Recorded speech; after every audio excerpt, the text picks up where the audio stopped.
Hello students, आज हम एक नया टॉपिक वेक्टर शुरू करने जा रहे हैं। क्योंकि यूनिट्स एंड डायमेंशंस के बाद हम जब काइनेमेटिक्स पढ़ते हैं तो काइनेमेटिक्स पढ़ते समय हमें थोड़ा वेक्टर का ज्ञान होना चाहिए। अब वेक्टर का थोड़ा ज्ञान या ज़्यादा ज्ञान, उससे कोई फ़र्क नहीं पड़ता है, बिल्कुल अलग तरह का टॉपिक है। अगर इसको पहले ही पढ़ लोगे तो ये आगे आपको हेल्प करेगा काइनेमेटिक्स में।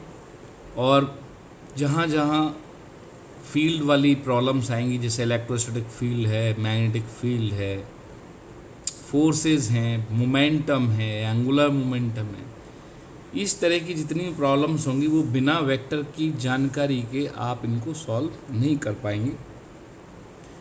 तो इसलिए आज हम वेक्टर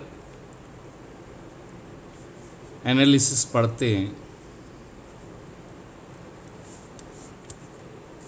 तो सबसे पहले हम यहाँ पे बताते हैं फिजिकल क्वांटिटीज़ को 3 पार्ट में डिवाइड किया गया, जिसमें से 2 हमें पढ़ने हैं, तीसरे के बारे में बात नहीं करनी, उसको अलग कोने में लिख दूंगा। बिल्कुल कोई बात नहीं करनी, क्योंकि इसकी यहाँ पे बात करना बेमानी है, क्योंकि इसको यहाँ पर नहीं बताया जा सकता किसी भी कीमत पर। बहुत सारे टर्म्स हैं जो अभी मिसिंग हैं, जिनके बारे में कुछ नहीं जानते, इसलिए इसके बारे में नहीं। बस इतना बता सकते हैं कि एक जनरल रिप्रेजेंटेशन है फिजिकल क्वांटिटी का, जिसको हम टेंसर्स बोलते हैं। तो आपको बता दें, मैंने इसलिए आपकी स्क्रीन से उसको बाहर कर दिया, लिखने के बाद बाहर कर दिया, जिससे कि आपका बार बार मन ना करे कि हम इसी को पढ़ें। पहले हैं हमारे स्केलर्स, दूसरे हैं हमारे वेक्टर्स, जो कि हमें ब्रॉडली समझना है इसमें, और तीसरे जो टेंसर्स थे, मैंने कहा कि इनको नहीं पढ़ना है, तो हम स्केलर्स और वेक्टर्स पे ही थोड़ा फोकस करते हैं। स्केलर्स भी हमें नहीं पढ़ने हैं, स्केलर्स के बारे में वाले से ही बहुत कुछ जान रहे हैं। स्केलर्स क्या क्या होती हैं? Physical quantities. These are the physical quantities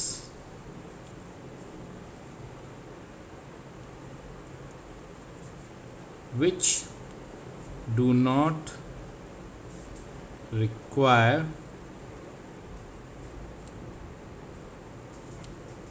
direction for their representation,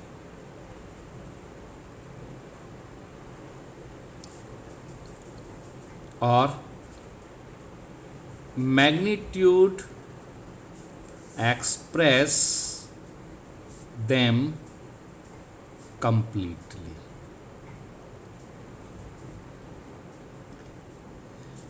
scalars, चूंकि हम वेक्टर का रेफरेंस ले रहे हैं तो स्केलर्स की पूरी डेफिनेशन बता दें। इनके लिए हमें डायरेक्शन की ज़रूरत नहीं होती है, जबकि वेक्टर के लिए होती है। डायरेक्शन की ज़रूरत नहीं होती, यानी सिर्फ मैग्नीट्यूड ही कंप्लीट इनको एक्सप्लेन कर देता है, इसलिए हम इनको स्केलर्स बोलते हैं। इनके एग्जाम्पल अभी मैं लिखूंगा, दोनों को ही लिखूंगा, आगे बढ़ेंगे तो दूसरे पार्ट में। वेक्टर्स क्या होते हैं? These require direction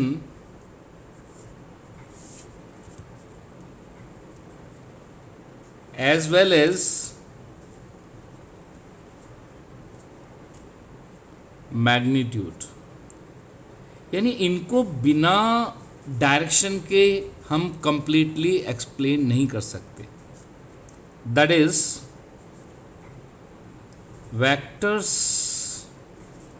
are completely expressed by magnitude and direction both। दोनों जब तक साथ साथ नहीं है, साइमल्टेनियसली, तब तक हम जो है वेक्टर्स को इनकम्प्लीट ही मानते हैं। अगर सिर्फ डायरेक्शन दे दें तब भी वेक्टर नहीं है, सिर्फ मैग्नीट्यूड दे दें तब भी वेक्टर नहीं है। मैग्नीट्यूड और डायरेक्शन हमें दोनों के बारे में ही, यानी बोथ, दोनों चाहिए। क्या चीज़? डायरेक्शन एंड मैग्नीट्यूड, दोनों चीज़ चाहिए हमें, तभी जाकर के हम किसी वेक्टर को कंप्लीटली एक्सप्रेस कर पाएंगे। दूसरे इनके एग्जाम्पल्स दे देते हैं। स्केलर्स के एग्जाम्पल हैं, डिस्टेंस है, स्पीड है, टाइम है, energy,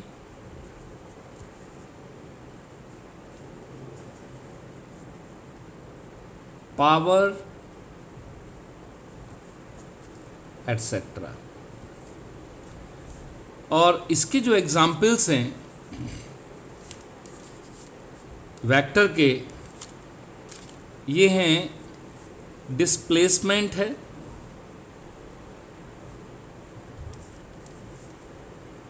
velocity, displacement, velocity,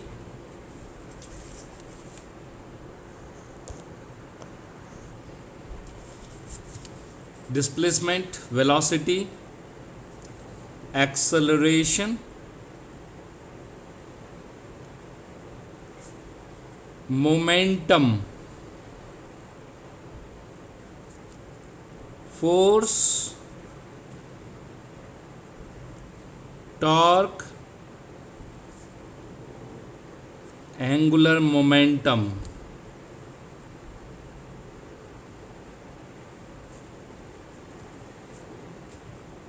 etcetera.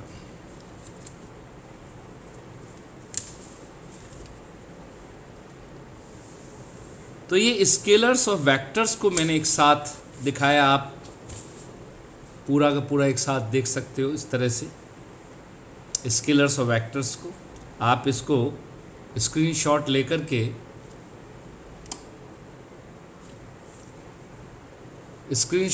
के भी आप लिख सकते हो, नोट कर सकते हो। अब हम दूसरी बात करते हैं इसमें, क्योंकि हम वेक्टर्स की बात करेंगे, स्केलर्स तो यहीं पे काम ख़त्म हो गया, अब इसमें कुछ नहीं करना है, सीधा एक और बात कर देते हैं। तीसरा पॉइंट और मैं इसमें इंट्रोड्यूस कर देता हूँ, इम्पॉर्टेंट है तो मैं इसके साथ इंट्रोड्यूस कर देता हूँ, लिख देता हूँ। Third point, scalars are added. देखो ध्यान रख लेना, ये बहुत इंपॉर्टेंट बात है। अलजेब्राइकली,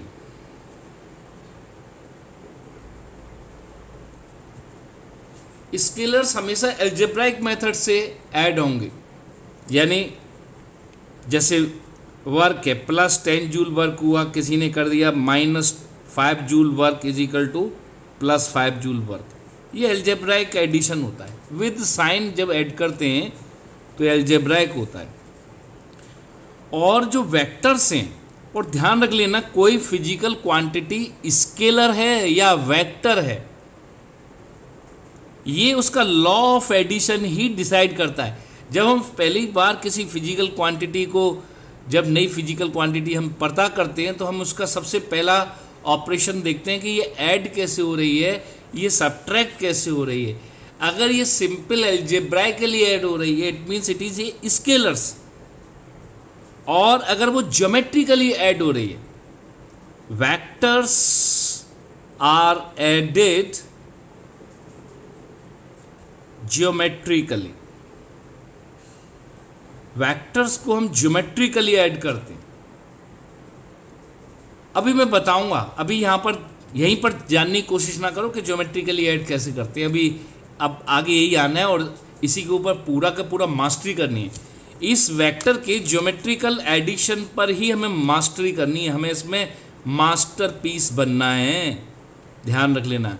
अगर आप इस ज्योमेट्रिकल एडिशन के मास्टरपीस हो तो फिजिक्स में आपको कोई भी पीछे नहीं छोड़ सकता, ये ध्यान रख लेना। इसलिए मैं इसको पहले करवा रहा हूँ, it is very important for all.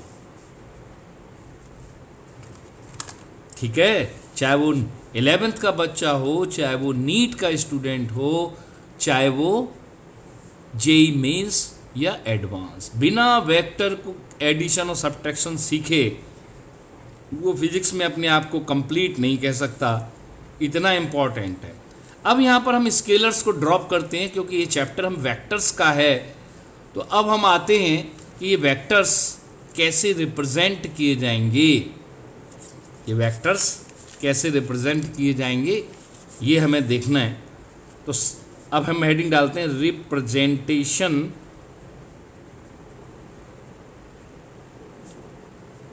Of A vector. किसी वेक्टर को रिप्रेजेंट कैसे करेंगे। अब बता दें आपको, वेक्टर बुक में अगर सिर्फ वेक्टर का नाम बताना है, जैसे फोर्स वेक्टर, अब फोर्स वेक्टर मान लो हमने कोई एक रिप्रेजेंटेशन बना लिया, क्योंकि वेक्टर को हमें कई तरह से यूज करना है। एक तो बुक में सिर्फ उसका नाम लिखना है, तो नाम लिखने का तरीका अलग है वेक्टर का। दूसरा, उसका कोई ऑपरेशन ये करना है कि हमें उसका एडिशन करना है कि सब्ट्रैक्शन करना है, उसका तरीका अलग है। तो यहां पर दो तरीके के रिप्रेजेंटेशन है, एक सिंबॉलिक जिससे कि हम जो है उसका नाम लिख पाएं, ठीक है, सिंबॉलिक रिप्रेजेंटेशन।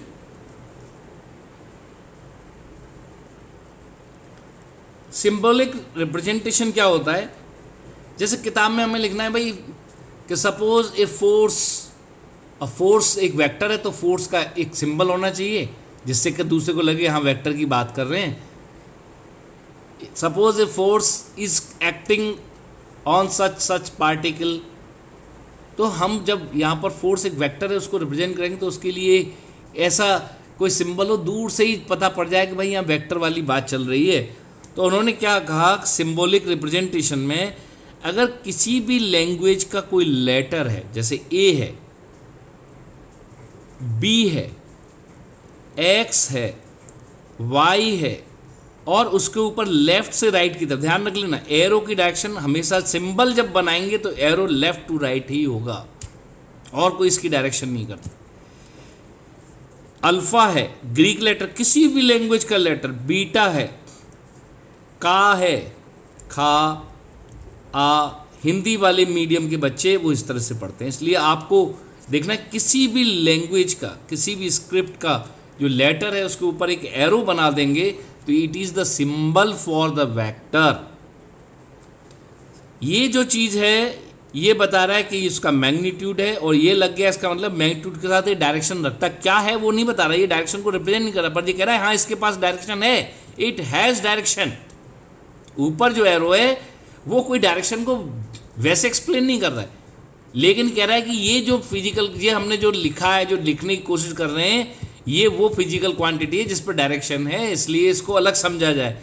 अगर ये मैं स्केलर लिख रहा होता तो सिर्फ ए लिख देता, लेकिन ऊपर एरो लगा दिया, इसका मतलब ये सिंपल स्केलर क्वांटिटी नहीं है, ये एक ऐसी क्वांटिटी है जिसमें मैग्नीट्यूड तो है ही है, साथ में एक डायरेक्शन भी है। एरो बता रहा है कि इट हैज़ डायरेक्शन, पर ये एरो डायरेक्शन को मतलब ये बता रहा है इस पे है, पर किधर है ये नहीं बता रहा, क्योंकि इसकी डायरेक्शन तो हमेशा लेफ्ट टू राइट ही दिखाई जाएगी। इसमें एक्चुअल डायरेक्शन लिख के बतानी पड़ती है, एक्चुअल डायरेक्शन होगी वो लिख करके बताई जाएगी उसके साथ कि मालूम पड़ा फोर्स हमारा ईस्ट डायरेक्शन में काम कर रहा है और उसकी मैग्नीट्यूड 50 न्यूटन है, तो मैग्नीट्यूड भी लिख के बताना पड़ेगा और डायरेक्शन भी लिख के बतानी पड़ेगी। ये बस सिंबल है कि suppose a force F, force को ऐसे दिखा दिया एफ के ऊपर वेक्टर, ऐसे कर दिया मैंने, एरो बना दिया, इसका मतलब ये फोर्स वेक्टर, इसको क्या बोलेंगे, फोर्स वेक्टर।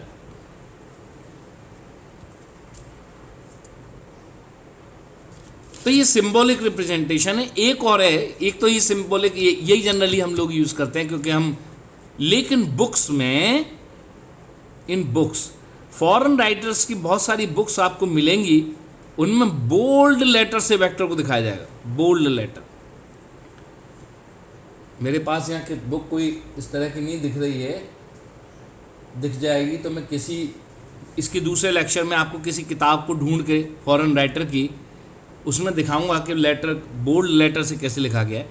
यानी अगर हमें इसको लिखना है तो थोड़ा बोल्ड कर दिया जाए लेटर को, यानी जैसे ये ए था, ऊपर एरो नहीं बना रहा, वो सिर्फ ए को डार्क कर दिया, गहरा।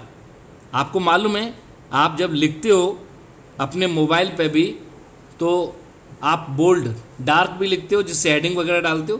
तो कह रहा है अगर कोई लेटर बोल्ड लिखा हुआ है किसमें, फिजिक्स की बुक में, इसका मतलब वो वेक्टर को रिप्रेजेंट कर रहा है। जो मैंने मैथमेटिक्स में बहुत देखा है इसको, बोल्ड रिप्रेजेंटेशन को, आईआईटी के क्वेश्चन पेपर्स में मैंने देखा है इसको, कि वेक्टर ए वेक्टर बी इस तरह से लिखे आपको मिलेंगे ज़्यादातर वहाँ पर। और आप कंफ्यूज हो सकते हैं कि आप कहोगे साहब एरो नहीं, इसलिए मैं आपको बता रहा हूँ। लेकिन आप नहीं लिखोगे कभी भी अपनी कॉपी में, क्योंकि आपको बोल्ड बनाने में बहुत टाइम लगेगा। हमारे पास इतना टाइम नहीं कि हम टाइम वेस्ट करते फिरें, ठीक है। तो हम क्या करेंगे, ऐसे लिखने की जगह सीधा ए के ऊपर वेक्टर दिखा देंगे, बहुत जल्दी से लिख जाएगा।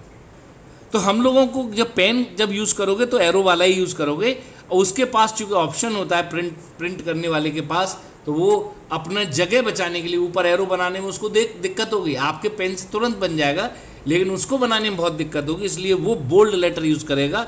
इसलिए वो प्रिंटिंग के लिए था बोल्ड वाला, और ये एरो वाला हम लोगों के हाथ से लिखने के लिए था। लेकिन हम हाथ से बोल्ड नहीं लिख पाएंगे। हाँ, वो जरूर एरो बना के दिखा सकता है, आपको बहुत सी बुक में ऊपर एरो बना दिखेगा।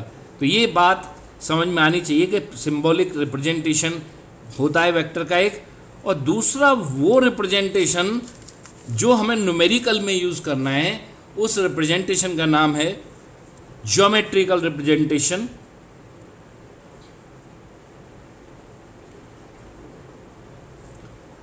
ये रिप्रेजेंटेशन आपको न्यूमेरिकल सॉल्व करने के लिए इसके ज़रूरत पड़ेगी।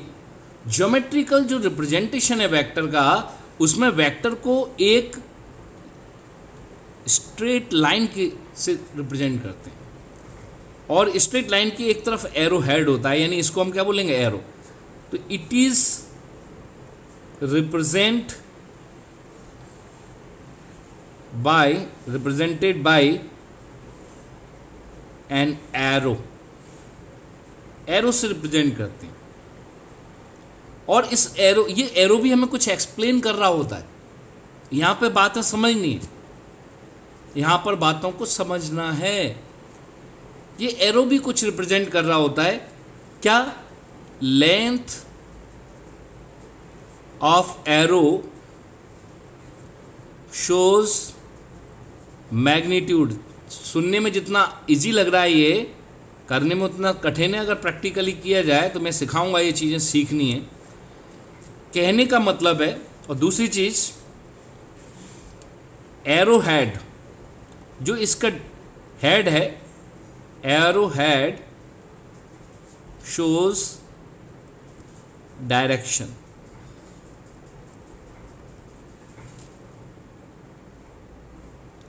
ये एक एरो से रिप्रेजेंट करते हैं जिसकी लंबाई मैग्नीट्यूड को रिप्रेजेंट करती है, और उसके हेड जो है डायरेक्शन को शो करता है। अब मैं बताऊं आपको लेंथ कैसे, जैसे अब मैं थोड़ा सा डायरेक्शन का भी आपको ज्ञान करा दूं आगे बढ़ने से पहले, क्योंकि अब मैं वेक्टर लिख करके भी दिखाऊंगा ना।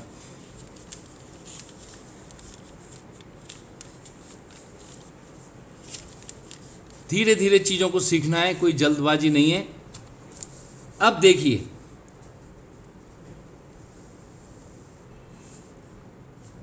हमारा जो पेपर है इसमें सबसे टॉप ऊपर की तरफ जो होता है उसको नॉर्थ बोलते हैं। आपका मैप बनता है, ऊपर हमेशा जम्मू कश्मीर होता है मैप में, ये हमेशा फिक्स है। तो इस बात को हमें भी फिक्स रखना है, उसको चेंज नहीं कर देना है। राइट साइड में ईस्ट और लेफ्ट साइड में वेस्ट इसमें दिखाते हैं, तो east west north south.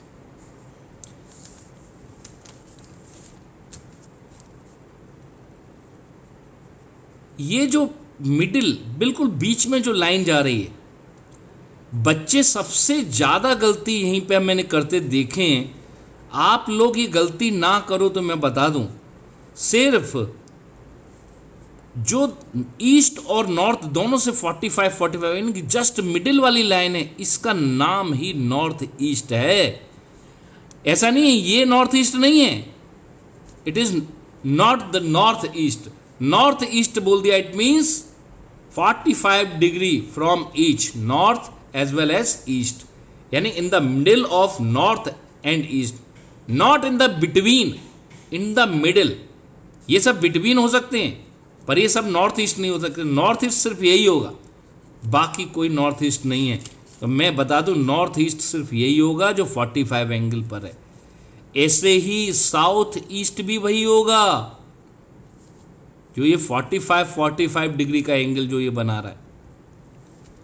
South west भी यही होगा, दोनों से इक्वल एंगल बनाने वाला ही, उनके ही नाम है ये, south east, north east, south west, north west. और बच्चे क्या कहते हैं, नॉर्थ और वेस्ट के बीच में कोई भी डायरेक्शन को नॉर्थ वेस्ट बोलने लगते हैं। इस गलती को जितनी जल्दी सुधार लोगे उतनी ही जल्दी वेक्टर पे कमांड हो जाएगा। 99% बच्चे गलती करते हैं, मैं आपको बता रहा हूं। ये गलती आप करोगे, एक दो बार आपसे होगी, जब झटके खा जाओगे तब उसके बाद इस गलती को करना बंद करो। देखो क्वेश्चन ही गलत हो गया, आपकी सोचने मात्र से, गलत सोचने से क्वेश्चन ही गलत हो गया। अब तुम्हारे दिमाग में एक क्वेश्चन उठेगा, सर आप इसको नॉर्थ वेस्ट तो नहीं कहोगे, फिर क्या कहोगे सर? ये मान लो इधर कोई वेक्टर है, इसको क्या कहोगे सर? हैं, आप बताइए इसको क्या कहोगे? तो सही बात है, इसका नाम कुछ और होगा। मान लो कुछ ना कि ठीक है, नहीं 45, मान लो ये 30 डिग्री का एंगल है, अब बताओ क्या कहोगे सर इसका? तब मैं पूछूंगा बताओ भाई, मैं डायरेक्शन बताता हूँ तो मुझे बताओ वेक्टर कितना है। तुमने कहा चलो मान लो मैं 20 किलोमीटर लेंथ है इसकी, वेक्टर की लेंथ नहीं होगी, अभी मैं बताऊंगा ये कैसे किलोमीटर इतना छोटा मैंने बना दिया 20 किलोमीटर को, वो भी मैं बताऊंगा। तो हम इसको कैसे लिखेंगे, इस वेक्टर को मैं कैसे लिखूं जिससे कि कोई दिक्कत ना हो, कैसे लिखा जाए इस वेक्टर को? तो इसको लिखने का तरीका मैं बता देता हूं। किधर से 30 डिग्री है, वेस्ट से, किस तरफ है, नॉर्थ की तरफ। तो लिखेंगे इसको 20 किलोमीटर ड्यू, डायरेक्शन के लिए ड्यू, फिर उसके बाद एंगल लिख दो 30 डिग्री। जिस डायरेक्शन से ये एंगल है लिया गया है उस डायरेक्शन को सबसे लास्ट में, और जिस डायरेक्शन की तरफ है उसको उससे पहले, बीच में ऑफ लगा दो। 20 kilometre due 30 degree north of west. आप इसको रिवाइंड करके दोबारा देख लो, 3 बार देख लो, लेकिन समझना है, ध्यान रख लेना, जिससे एंगल लिया गया है, वेस्ट से एंगल बना रहा है 30 डिग्री, तो वेस्ट सबसे लास्ट में आएगा। नॉर्थ की तरफ बना रहा है तो नॉर्थ उससे पहले आएगा, और सबसे पहले एंगल आएगा, उससे पहले ड्यू आएगा, उससे पहले तो मैग्नीट्यूड आएगी। भी सीक्वेंस है, इसको याद कर लोगे, जितनी जल्दी समझ लोगे। प्रैक्टिस के लिए मैं आपको एक और दे देता हूं। मान लो मैंने ये दे दिया, ये 15 डिग्री का एंगल है, तो आप क्या लिखोगे?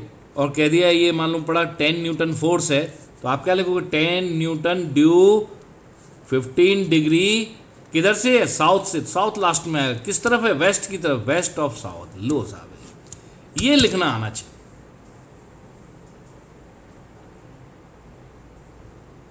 तो डायरेक्शन आपने देखा, सिंबल से नहीं आ रही है डायरेक्शन, लिख के बतानी पड़ रही है, मैग्नीट्यूड भी लिखना पड़ रहा है और डायरेक्शन भी लिखनी पड़ रही है। तो इस तरह से हमें अगर कोई वेक्टर देगा, अगर आपसे कोई कहता है, एक मैं क्वेश्चन दे देता हूं छोटा सा question, draw a force vector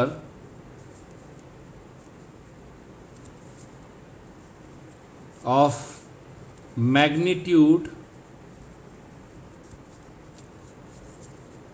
200 Newton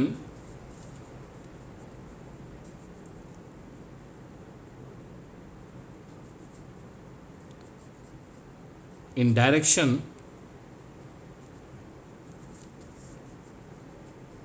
35 degree north of east. किसी ने कहा ये वेक्टर ड्रॉ करके बताइए। तो सबसे पहला काम हमारा क्या होता है, ध्यान रख लेना, अगर ये वास्तव में ज्योमेट्रिकली ड्रॉ करवा रहा है, हालांकि हमारे यहाँ ज्योमेट्रिकल ड्रॉ का कोई ज़्यादा चक्कर नहीं आएगा, अंदाज से हम ड्रॉ कर देंगे, हमें कोई स्केल यूज़ नहीं करना है। लेकिन जिस तरह से ये क्वेश्चन उसने बोला है, यानी वो इसमें चाह रहा है कि हम स्केल यूज़ करें, तो सबसे पहला काम तो मैं वो डायरेक्शन देखूं। सबसे पहला काम होता है डायरेक्शन का, पहले तो वो डायरेक्शन खोजिए। नॉर्थ ऑफ ईस्ट, यानी ईस्ट और नॉर्थ की ज़रूरत है, मैंने ये दो हाईलाइट कर रखे हैं। सबसे लास्ट में क्या है, ईस्ट, यानी जो सबसे लास्ट में लिखा है इस पे आके खड़े हो जाइए। इस पे खड़े हो गए, कितना एंगल दे रहा है, 35 डिग्री। अब इधर से 35 डिग्री नॉर्थ की तरफ भी जा सकते हो, साउथ की तरफ भी जा सकते हो, लेकिन उसने किधर बोला है, नॉर्थ की तरफ। तो हमने क्या किया, 35 डिग्री का एंगल इधर बना लिया और एक लाइन, बहुत हल्की सी लाइन खींच दी, लंबी सी। सबसे पहला काम होता है डायरेक्शन फाइंड करना। फिर अब मैग्नीट्यूड, अब अंदाज से हम चाहें तो कितना भी मैग्नीट्यूड लेना, कोई फर्क नहीं पड़ता, क्योंकि आपके यहाँ नहीं। लेकिन कोई कहे ज्योमेट्रिकली दिखाइए, जो कि आपके यहाँ नहीं होता। 9th में वास्तव में हम लोगों को कराया जाता था और ये बहुत अच्छी चीज़ थी। मैं बाद में आपको बहुत से क्वेश्चन जब फंस जाएंगे तो मैं बताऊंगा ज्योमेट्रिकली हम उनको कितनी जल्दी सॉल्व कर लेते हैं। तो देखिए, अब 200 न्यूटन को मैं कैसे दिखाऊं, क्योंकि ये तो लेंथ में दिखाना है, यहाँ तो न्यूटन कोई लेंथ थोड़ी है, न्यूटन तो एक फोर्स है। तो बेटा इसके लिए हम क्या करते हैं, एक स्केल एज्यूम कर लेते हैं। मैंने मान लिया 25 newton is equal to 1 centimetre. Scale use करते समय ध्यान रख लें कि स्केल इतना हो कि ये लेंथ, क्योंकि ये लेंथ में ड्रॉ करूंगा, मैंने मान लिया कि 1 सेंटीमीटर जो इसकी लंबाई हो 25 न्यूटन को एक्सप्रेस करती है। तो 200 न्यूटन को एक्सप्रेस करने के लिए कितनी लेंथ की ज़रूरत पड़ेगी, तो आपने कहा कि 8 सेंटीमीटर की ज़रूरत है, यानी 8 सेंटीमीटर। अगर कोई कहता था मैं 5 न्यूटन को मान लेता, तो 5 चौक 20, 40 सेंटीमीटर। इतना बड़ा तो पेज नहीं मेरा। तो भैया ये स्केल ऐसे मानना है कि इतना छोटा ना रह जाए वेक्टर के आंखों से ना दिखे। कोई कहता था मैं 200 न्यूटन को 1 सेंटीमीटर, भैया 1 सेंटीमीटर छोटा, इतना सा क्यों वेक्टर बनाएगा, आगे और भी काम करने हैं उसके साथ। तो एक रीजनेबल, हम स्केल बोलते हैं इसको, स्केलिंग यूज करते हैं, जिससे 4-5 सेंटीमीटर से लेकर 10 सेंटीमीटर तक का वेक्टर बन जाए, कोई दिक्कत नहीं। तो हमारे दिमाग में रहता है कि भाई 5 सेंटीमीटर से 7-8 सेंटीमीटर के, 5 से 8 के बीच में बनाएं तो हमारे लिए बहुत बढ़िया रहेगा, हमारी जगह कम घिरेगी। तो वही मैंने सोचा, तो मैंने क्या किया, इस पर 8 सेंटीमीटर काट लिया और वहाँ पे जहाँ पे काटा वहीं एरो बना दिया और इसको सीधा मिला दिया। लेकिन लिखूंगा 8 सेंटीमीटर नहीं, 200 न्यूटन लिखूंगा। ऐसे करके वेक्टर ड्रॉ किया जाता है। तो सबसे पहली एक्सरसाइज यही है कि आप कोई वेक्टर कैसे ड्रॉ करोगे, ये सीखना सबसे बड़ी बात होती है। आप प्रैक्टिस के लिए अपने से खुद से बनाकर देखिए। और देखो ये व्हाट्सएप नंबर है जैसे मेरा, अगर कोई बच्चा कर रहा है कहीं से भी, वैसे भी इस पर दिख रहा है और मेरे पास मुझसे अगर वेरीफाई करना चाहता है, हालांकि मैं जो है खुद ही बना दूंगा बाद में, जो भी क्वेश्चन आपको दूंगा। एक क्वेश्चन मैं आपको देता हूं जिसको मैं नेक्स्ट वीडियो में सॉल्व भी करके दे दूंगा। तो क्वेश्चन आपके प्रैक्टिस के लिए, show A vector A geometrically if magnitude of A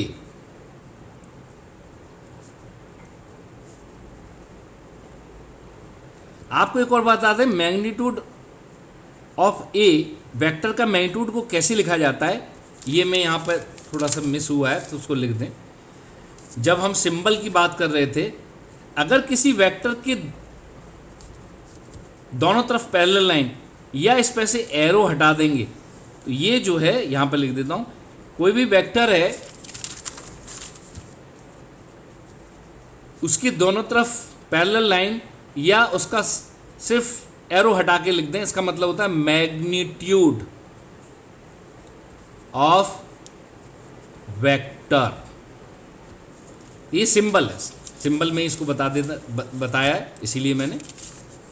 तो वो कह रहा है geometrically if magnitude of vector A का मैग्नीट्यूड कितना है, कुछ भी दे सकता है। उसने कह दिया मैग्नीट्यूड ऑफ वेक्टर ए जो है मालूम पड़ा 50 मीटर है and direction is 23 degree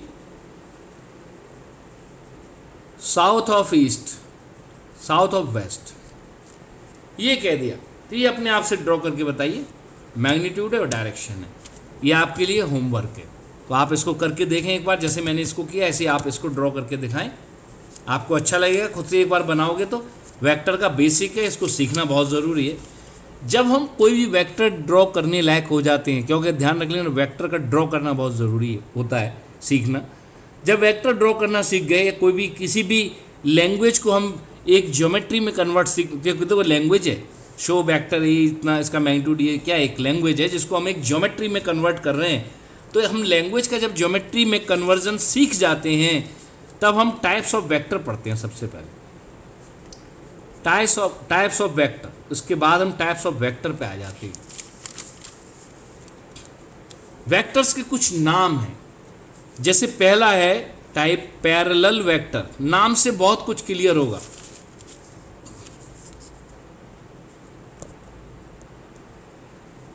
parallel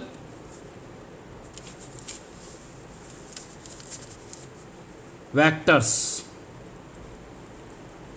कौन से होते हैं? पैरेलल वेक्टर्स जिनकी डायरेक्शन सेम हो वो पैरेलल कहलाते हैं। मैग्नीट्यूड भले ही अलग हो, ये parallel vector. Direction are same, बस वो की वर्ड लिखना है, पूरी डेफिनेशन नहीं। अगर वेक्टर्स की डायरेक्शन सेम है तो पैरेलल ही होंगे। Magnitude may be equal, may not be equal. आप चाहो तो नोट भी कर सकते हो, magnitudes may not be equal, equal नहीं भी है तब भी वो पैरेलल ही कहलाएगा। दूसरा है इसका उल्टा, एंटी पैरेलल। अब मुझे नहीं लगता कि एंटी पैरेलल के लिए मुझे मेहनत करनी है। अगर डायरेक्शन अपोजिट है, मैग्नीट्यूड ऐसा नहीं कि ए छोटा दिखाना है कि बी बड़ा दिखाना है, कोई भी छोटा बड़ा हो, ये एंटी पैरेलल है। डायरेक्शंस आर अपोजिट,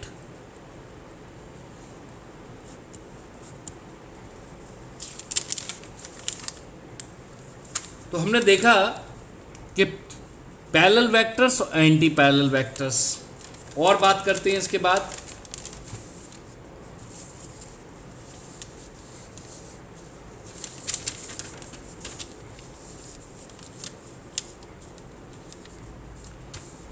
तीसरा आता है इक्वल वेक्टर्स। इनकी हमें ज़रूरत पड़नी इसलिए पढ़ रहे हैं।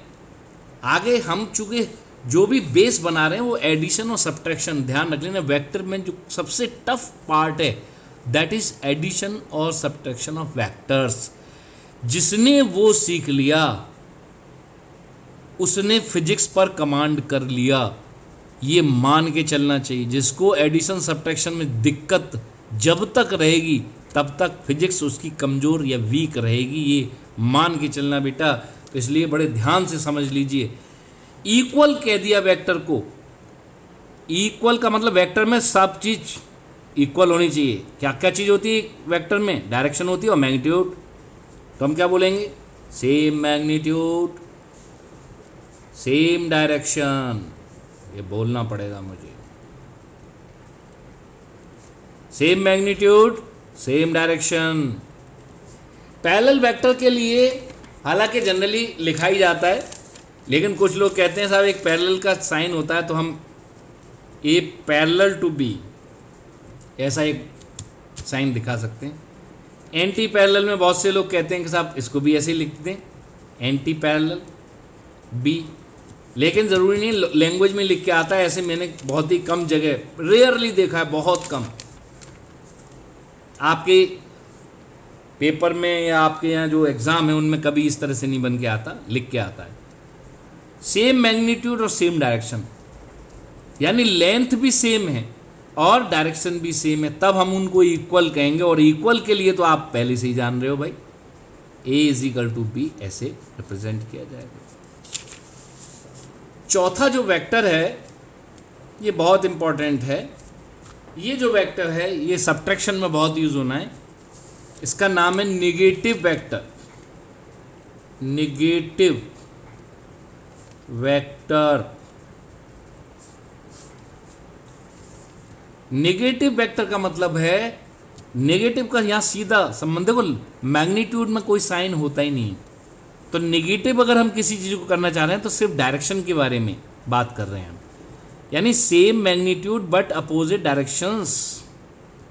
अगर आपसे कोई पूछे क्या इक्वल वेक्टर पैरेलल होते हैं तो बोलोगे yes, because directions are same. All the equal vectors are parallel vectors, but all the parallel vectors are not the equal vectors because their magnitude may be different. Same यही, all the anti-parallel vectors cannot be equal negative vector, but all the negative vectors are anti-parallel vectors. सारे के सारे negative vector anti parallel होंगे, क्यों? Direction opposite है, तो हम लिखेंगे डायरेक्शन अपोजिट और मैग्नीट्यूड, दो ही चीजें सेम। दो की वर्ड है बस, ये दोनों एक साथ फुलफिल कर रहा है तो उसको नेगेटिव वेक्टर हम बोलने को मजबूर हो जाएंगे।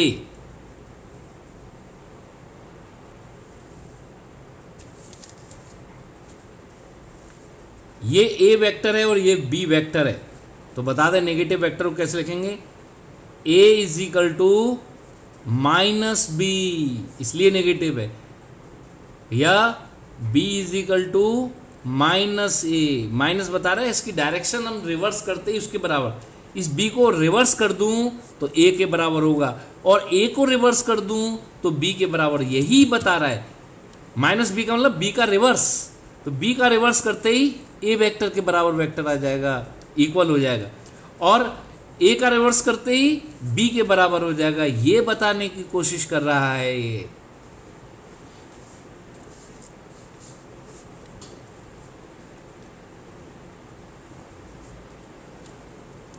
को इनिशियल वेक्टर्स,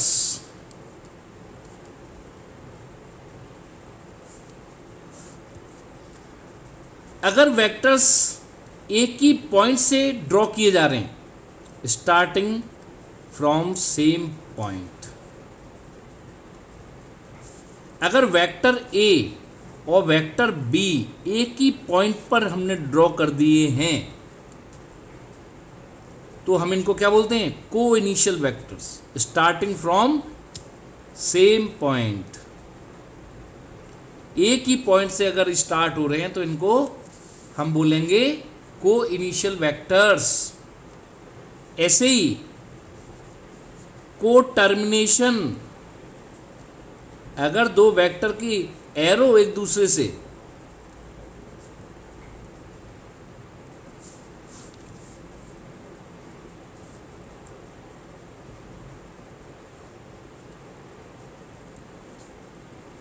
वेक्टर ए और vector B terminating on the same point और arrow head touches each other. जब ये हेड है तो इसको क्या बोलते हैं? लास्ट वाले को टेल बोलते हैं। स्टार्टिंग फ्रॉम सेम पॉइंट और tails are touching each other. Tails एक दूसरे को टच कर रही हैं तो को इनिशियल, और हेड एक दूसरे को टच कर रहे हैं तो को टर्मिनेशन। इसके बाद होता है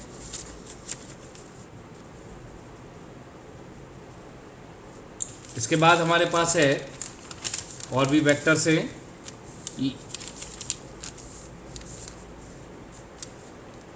collinear vectors.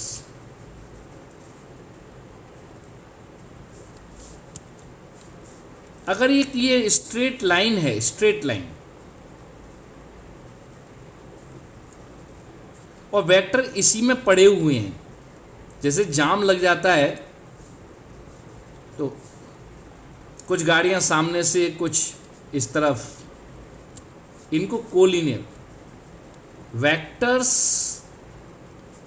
Lying in same straight line.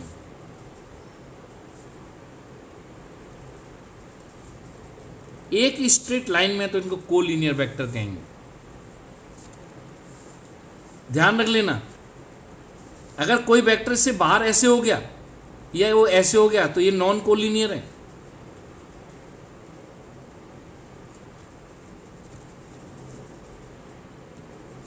Non collinear हो जाएंगे। ये कोलिनियर है, ये दोनों आउट ऑफ लाइन, इसलिए नॉन कोलिनियर हो जाएंगे। समझने जाता है ना, कोई आपसे डेफिनेशन पूछ रहा, लेकिन जब वो न्यूमेरिकल या क्वेश्चन की लैंग्वेज में कोलिनियर वर्ड यूज कर लेगा और नहीं जानते होगे तो आपको डर लगेगा कि अब मैं क्या करूं। इसलिए ये जानना जरूरी है। कोप्लेनर वेक्टर्स,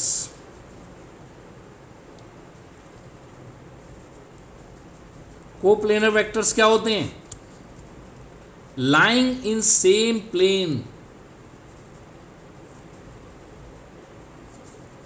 एक ही प्लेन में लाई कर रहे हैं। अरे इसको मैं बताऊंगा भाई पेन से। ये जितने भी वेक्टर हैं सब इस पेपर के प्लेन पे ही पड़े हुए हैं। ये सब मैंने बिल्कुल वैसे बना दिए वेक्टर। जो इसका ऊपर ढक्कन है, चलो ये नॉक बना दे दो, एरो टाइप के दिखेंगे अब सही। ये भाई कोई ऐसे पड़ा है कोई, लेकिन ये सब कोप्लेनर हैं। और एक और लेके डाल दिया, सब कोप्लेनर है, कैसे भी रेंडमली पड़े, क्योंकि सब पूरी बॉडी इनकी इस पेपर को टच कर रही है। पेपर क्या एक प्लेन है। अगर एक भी वेक्टर इससे ऊपर उठ गया होता, ऐसे रखा होता या अंदर की तरफ घुसा होता, जो इसमें नहीं घुस सकता कि वो हार्ड सरफेस है, तो हम कहते थे आउट ऑफ द प्लेन। कोई भी वेक्टर इस प्लेन को पूरा नहीं टच कर रहा होता तो हम इसको कहते हैं आउट ऑफ द प्लेन। तो कोप्लेनर वेक्टर्स होते हैं जिनका पूरी की पूरी लेंथ उस प्लेन को क्या कर रही हो, टच कर रही हो, तो हम उसको क्या बोलेंगे, कोप्लेनर वेक्टर्स। तो देख लीजिए, lying in the same plane, ये एक पेपर है, सारे के सारे वेक्टर इसी पर लेटे हुए हैं।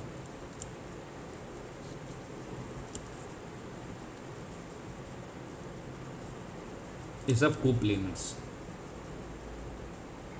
तो कोलिनियर वेक्टर्स, कोप्लेनर वेक्टर्स। इसके बाद आते हैं ऑर्थोगोनल परपेंडिकुलर वेक्टर्स आते हैं। पोलर वेक्टर, तो ये कुछ वेक्टर्स ऐसे हैं जिनके बारे में हम कल डिस्कस करेंगे, यानी अगले टॉपिक में हम डिस्कस करेंगे। थोड़े से अलग हैं, ये सिंपल वाले थे, तो आज मैंने जो वीडियो बनाया है वो सिर्फ सिंपल सामान्य चीज़ों का। कल हम यूनिट वेक्टर्स और position vector, displacement vector, polar vector, ये सब डिस्कस करेंगे, क्योंकि ये थोड़े से टफ हैं। तो आज के लिए इतना काफ़ी है, इसको आप रिवाइंड करके एक बार और सुन लें। और कोई भी दिक्कत है तो ये व्हाट्सएप नंबर आपको दिख रहा है। किसी भी बच्चे को लगता है कि कुछ डाउट है या कोई सजेशन है, आप मुझे इंस्टाग्राम पे फॉलो कर सकते हैं। वहाँ पर आपको ये नोट्स पूरे अवेलेबल हो जाएंगे। तो इंस्टाग्राम पर अगर जुड़ जाते हो तो वहाँ पर मुझे रिक्वेस्ट भेज दोगे कि सर इसके नोट्स चाहिए, तो मैं भेज दूँगा। तो आपको बताना पड़ेगा लेकिन कि मुझे नोट्स चाहिए ये वाले, तो मैं उस पर भेज दूँगा। तो आप एजू माइंड क्लासेस के नाम से मुझे फॉलो कर सकते हैं। Thank you very much.